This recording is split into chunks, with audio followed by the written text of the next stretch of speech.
Yommuun addana dhaabadhee asii achi sin laalu eenyumti yootuu dhufe bareedan sin hin caalu. Baay'ee miidhagdu akka onnee akka tiru nama sadan tokko malee daalachas keessa hin jiru. Garuu bifti isaa daalachaa ta'u yookiin immoo akka boora Oromoon bifaan miti eenyummaa isaatiin koora. Waan nyaatee bulu dhabee yoo jiraates agabuu Oromoo kan ta'e hundi fokkisaa tokko hin qabu. Aadaaf seenaa dhugaatiin guutameera gollisaa. Sabni irreecha qabu, sabni ateetee qabu, sabni sirna gadaa qabu akkamittiin fokkisa. Egaa ameessi cabdee guuteef jabbii mucharreen odhu kan garaan firan godhiin adaraan firan godhu. Jaartiin cittoo oqqachuuf daaraa cinaatti kufte silumaa dhaqa qabatte ciisicha isheetti fufte. Haati namaa isheen sirriini ofii ishee agabuu bultee mucaaf sukkuumtee laatti. Haati jaldeessaa garuu fixeensaan garaa jala roobaan dugdatti baatti. Mukuma akka isaa muruufi bar mukti qottoo kan dabu garaan haadhaa burreedhaan nama mukaa bineensa hin qabu.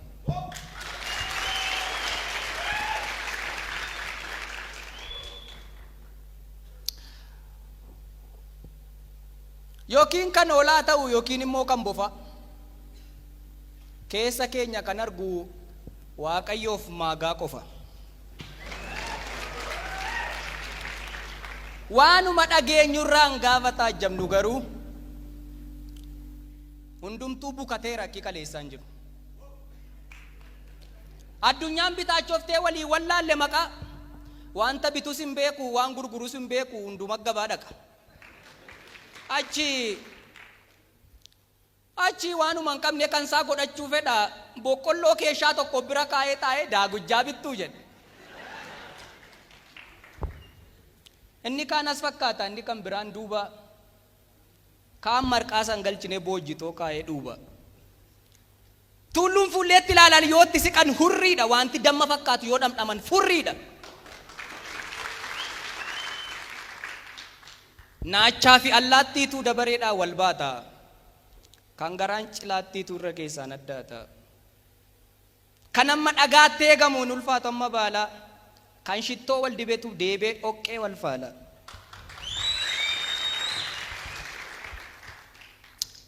Kan tumaa nuugii jalaan booda barbareen ba'u. Kan buubbee fi qilleensi abaqii aree ka'u. Jabaadhaa waliin jedhaa haala akkasii keessatti jabaatan malee hin ta'u.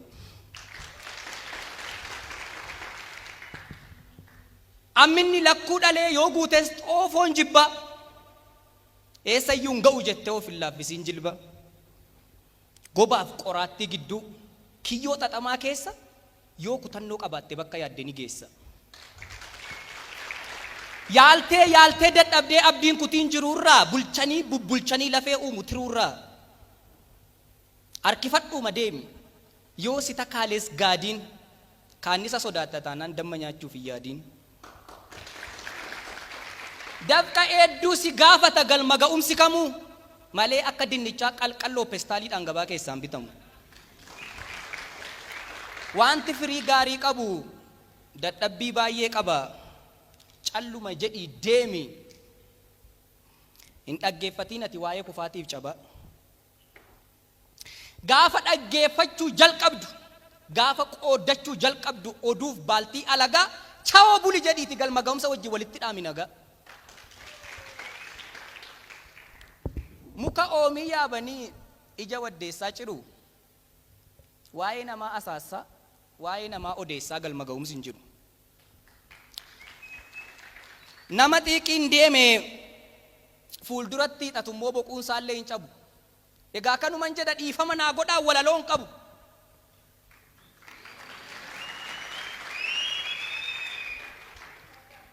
Silaa fagoo mitii asi taakkuu lafaa. Waamicha Oromummaa waamicha aartii irraa akkamittan hafaa isayyuu qe'ee miidhagduu, isayyuu adaamaa akkamitti nafa firatoo na waamaa.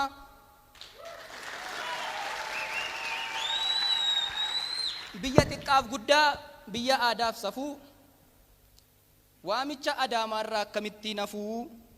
Instituutiin aartii Oromiyaa kan beekumsaaf ogummaan dhaloota eebbisu maaf hafte yoo jedhan maal jedhee deebisu. Lakki ani deeroo miti nama waadaa nyaatu, anoonuman deema kana afan taatu jedheen dhufe malee ba'ee mana koodhaa awwalaloon qabu dhiifama naa godhaa.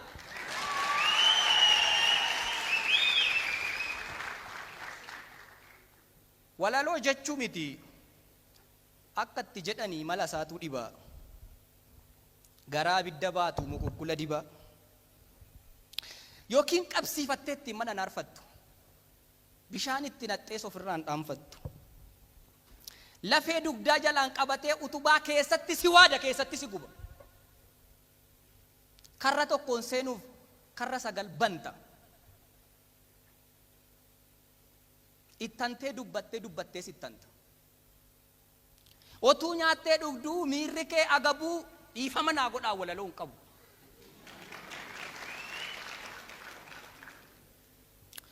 Gaafa qocaan fiigdee allaattiin qixxaattu, gaafan tunni qaltee somba durree nyaattu, gaarri gadi buunaan olqi yoo ol ka'u, maqaan korma arbaa tafkiif yoo mogga'u, kan dammaaf wal waame gagaa wal nyaachise, kan ba'aa wal gargaara jedhan ba'aa wal baachise, yoo namni waan nuume nama jedhamuuf ragaan barbaachise, kan ilkaan tortoree ilkaan kooti jedhee buqqisuu yoo jibbe, otoo hangafni bu'uu quxisuu yoo sirbe, waamicha fuggisoo kan mulluun akaayii kan akaayii mullu akkumtitti oollu akkumtitti bullu, kan firri alagaa kan alagaan firaa, kunuu walaloodha maal gootu kan biraa. Galatooma.